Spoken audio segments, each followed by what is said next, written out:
Snart lyfter vi. Var försiktig så du inte flyger för nära solen. We will soon take off. Spread your wings and fly. Då kör vi. Hej då.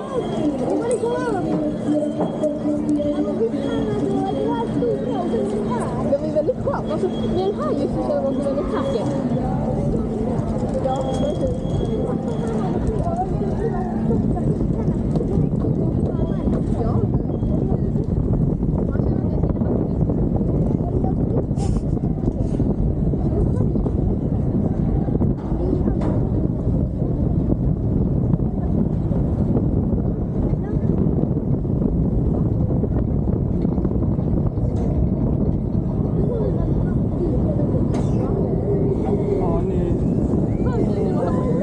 Holy shit. Holy shit.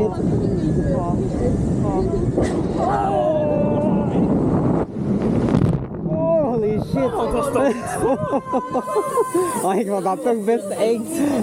Öppna bygeln. Se till att du tar med dig dina